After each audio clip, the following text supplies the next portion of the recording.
ইমান দিনৰ ভিতৰত ৰাইজৰ সম্পত্তি ৰাইজক মুখ্যমন্ত্ৰীয়ে ঘূৰাই দিয়ে তাৰ এটা তেওঁৰ তালিকা এখন মানে ডেটৰ তাৰিখৰ এখন তালিকা আমাৰ ৰাইজৰ আগত দিবৰ কাৰণে আহ্বান জনাইছোঁ যে নিউজ লাইভ কেতিয়া দিব, মানে নিয়মীয়া বাৰ্তা কেতিয়া ৰাইজক চমজাই দিব, কেতিয়া তেওঁলোকৰ মেগাজিন আইনা চমজাই দিব, কেতিয়া কাঞ্চনজুৰি ৰিজৰ্ট চমজাই দিব, কেতিয়া বন্যা ইণ্টাৰনেশ্যনেল চমজাই দিব, এইবোৰ তালিকা সোনকালে ৰাইজক দিবৰ কাৰণে মুখ্যমন্ত্ৰীক আহ্বান জনাইছোঁ।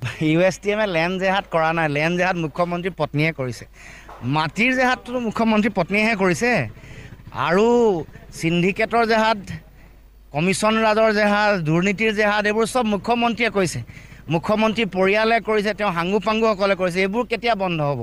ফ্লাড জেহাদ কৰা বুলি কৈছে। এতিয়া মই আগতে কৈছোঁ যে যিহেতু USTMৰ মালিক মুছলমান, সেইকাৰণে তেওঁলোকে USTMক লক্ষ্য কৰি লৈছে। এতিয়া মুখ্যমন্ত্ৰীয়ে DPSৰ কথা প্ৰথম দিনাখন কৈছিলে। DPSৰ মালিকে 11 লাখ টকা দিওঁতে মুখ্যমন্ত্ৰীয়ে পাহৰিলে নেকি DPSৰ মালিকৰ কথা? নোকোৱা হ'ল, মনে মনে থকা হৈছে। তাৰমানে 11 লাখ টকাত মুখ্যমন্ত্ৰী মনে মনে থাকে নেকি? মই আচৰিত হৈছোঁ এইটো কথা। গতিকে আমি ক'ব খুজিছোঁ যে সকলো কথাতে সাম্প্ৰদায়িকতাৰ ৰহণ সানিবলৈ নিবিচাৰি মুখ্যমন্ত্ৰী আসনৰ এটা সন্মান আছে। মুখ্যমন্ত্ৰী আসনখনৰ সন্মান যাতে ৰাখে। আগৰ যিসকল মুখ্যমন্ত্ৰী আছে তেওঁলোকে ইয়াৰ মৰ্যাদা সন্মান ৰাখিছিল। এতিয়া হিমন্ত বিশ্ব শৰ্মা ডাঙৰীয়াই সন্মান ৰাখিব পৰা নাই বুলি মানুহে অনুভৱ কৰিছে।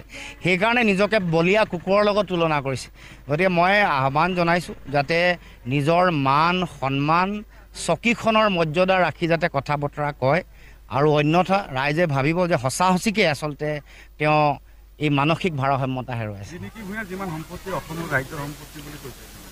নহয়, সেইটোতো হয়, এইবোৰ ৰাইজৰে সম্পত্তি, কিন্তু তেওঁলোকে দুৰ্নীতি কৰি চিণ্ডিকেট চলায়, কমিশ্যন ৰাজ, এইবোৰ কয়লাৰ চিণ্ডিকেট, চুপাৰী চিণ্ডিকেট, গৰু চিণ্ডিকেট, বিভিন্ন ধৰণৰ দলঙৰ নামত কমিশ্যন, এইবোৰ লৈ সম্পত্তি গঢ়িছে। গতিকে এইবোৰ ৰাইজৰ সম্পত্তি 2 নম্বৰীকে মুখ্যমন্ত্ৰীৰ পত্নীয়ে গঢ়িছে। তেওঁৰ ল'ৰাইতো মানি লণ্ডাৰিং কৰোৱাইছে 17টা বেনামী কোম্পানীক লৈ। গতিকে এইবোৰ ধন সম্পত্তি কেতিয়া দিব? মুখ্যমন্ত্ৰীয়ে ইয়াৰ তাৰিখ ঘোষণা কৰিব লাগে, আৰু কিমান সম্পত্তি আছে দাবী পত্ৰ মানে শ্বেতপত্ৰ প্ৰকাশ কৰিব লাগে। গতিকে আহ্বান জনাইছোঁ, কিমান দিনৰ ভিতৰত ৰাইজৰ সম্পত্তি ৰাইজক মুখ্যমন্ত্ৰীয়ে ঘূৰাই দিয়ে তাৰ এটা তেওঁৰ তালিকা এখন মানে ডেটৰ তাৰিখৰ এখন তালিকা আমাৰ ৰাইজৰ আগত দিবৰ কাৰণে আহ্বান জনাইছোঁ যে নিউজ লাইভ কেতিয়া দিব, মানে নিয়মীয়া বাৰ্তা কেতিয়া ৰাইজক চমজাই দিব, কেতিয়া তেওঁলোকৰ মেগাজিন আইনা চমজাই দিব, কেতিয়া কাঞ্চনজুৰি ৰিজৰ্ট চমজাই দিব, কেতিয়া বন্যা ইণ্টাৰনেশ্যনেল চমজাই দিব, এইবোৰ তালিকা সোনকালে ৰাইজক দিবৰ কাৰণে মুখ্যমন্ত্ৰীক আহ্বান জনাইছোঁ।